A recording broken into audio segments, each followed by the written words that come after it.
Hi guys, welcome to Raksha Ranjith YouTube channel. ಇವತ್ತಿನ recipe ಬಂದು ಬಾಳೆಕಾಯಿ ಪಲ್ಯ. ಅದಕ್ಕೂ ಮುಂಚೆ ಯಾರು ನನ್ನ ಚಾನಲ್ನ ಸಬ್ಸ್ಕ್ರೈಬ್ ಮಾಡ್ಕೊಂಡಿಲ್ಲ ಸಬ್ಸ್ಕ್ರೈಬ್ ಮಾಡ್ಕೊಳ್ಳಿ, ಲೈಕ್ ಮಾಡಿ ಹಾಗೆ ಶೇರ್ ಮಾಡಿ ಫ್ರೆಂಡ್ಸ್.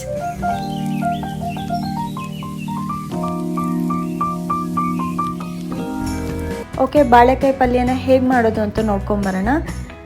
ಮೊದಲನೇದಾಗಿ ನಾನು ಒಂದು ಪಾತ್ರೆಗೆ ಸ್ವಲ್ಪ ಎಣ್ಣೆನ ಹಾಕ್ಕೊತಾ ಇದ್ದೀನಿ.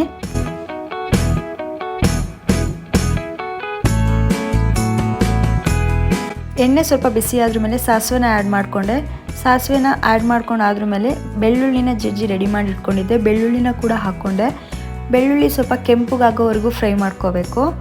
ಅದು ಕೆಂಪುಗಾದ್ರ ಮೇಲೆ ಈರುಳ್ಳಿನ ಸಣ್ಣದಾಗಿ ಕಟ್ ಮಾಡಿ ಇಟ್ಕೊಂಡಿದ್ದೆ. ಈರುಳ್ಳಿ, ಬೇವಿನ ಎಲೆ ಹಾಗೂ ಹಸಿಮೆಣಸನ್ನ ಹಾಕಿ ಚೆನ್ನಾಗಿ ಫ್ರೈ ಮಾಡ್ಕೊತೀನಿ. ಇವಾಗ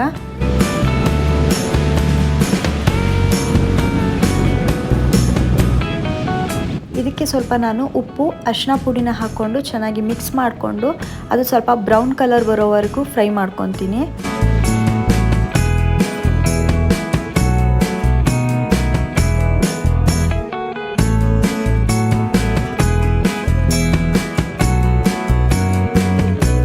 ಓಕೆ, ನೀವು ಇವಾಗ ನೋಡ್ಬೋದು ಬ್ರೌನ್ ಕಲರ್ಗೆ ಬಂದಿದೆ. ಇದಕ್ಕೆ ನಾನು ಬಾಳೆಕಾಯಿನ ಸಿಪ್ಪೆ ತೆಗೆದುಬಿಟ್ಟು ನೀರಲ್ಲಿ ಹಾಕಿ ಇಟ್ಕೊಂಡಿದ್ದೆ. ಅದನ್ನು ಕೂಡ ಆ್ಯಡ್ ಮಾಡ್ಕೋತಾ ಇದ್ದೀನಿ. ನೀರಲ್ಲಿ ಯಾಕೆ ಹಾಕಿಟ್ಕೊಂಡಿದ್ದೆ ಅಂತ ಅಂದರೆ ಅದನ್ನು ಹಾಗೆ ಇಟ್ಟರೆ ಸ್ವಲ್ಪ ಬ್ಲ್ಯಾಕ್ ಕಲರ್ ಆಗುತ್ತೆ. ಸೊ ಹಾಗಾಗಿ ಅದನ್ನು ನೀರಲ್ಲಿ ನೆನೆಸಿಟ್ಟಿದ್ದೆ. ಅದನ್ನು ಕೂಡ ಇದಕ್ಕೆ ಆ್ಯಡ್ ಮಾಡಿಕೊಂಡೆ.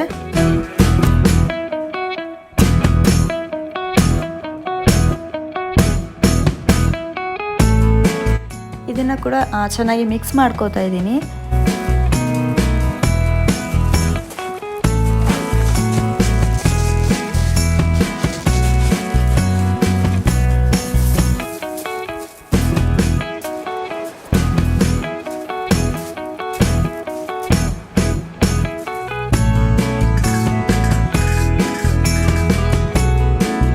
ಸ್ವಲ್ಪ ಎಣ್ಣೆಯಲ್ಲಿ ಚೆನ್ನಾಗಿ ಮಿಕ್ಸ್ ಮಾಡ್ಕೊತ ಹಾಗೆ ಸ್ವಲ್ಪ ಹೊತ್ತು ಎಣ್ಣೆಯಲ್ಲಿ ಫ್ರೈ ಮಾಡೋಕ್ಕೆ ಬಿಟ್ಟು ನೆಕ್ಸ್ಟು 1 ಗ್ಲಾಸ್ ನೀರು ಹಾಕ್ಕೊತಾ ಇದ್ದೀನಿ. ಯಾಕಂದರೆ ಇದು ತಳ ಹಿಡಿಬಾರ್ದು ಅಂತ ಹೇಳಿ 1 ಗ್ಲಾಸ್ ನೀರು ಆ್ಯಡ್ ಮಾಡಿಕೊಂಡು ಸ್ವಲ್ಪ ಹೊತ್ತು ಹಾಗೆ ಬೇಯಿಸ್ತೀನಿ.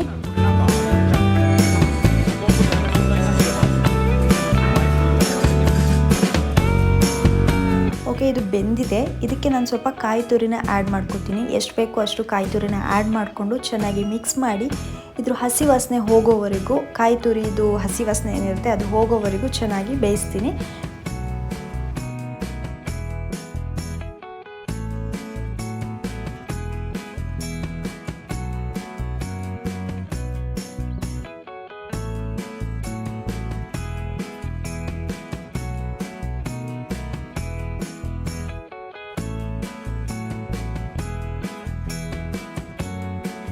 ಓಕೆ, ಇವಾಗ ಬಾಳೆಕಾಯಿ ಪಲ್ಯ ರೆಡಿ ಆಗಿದೆ.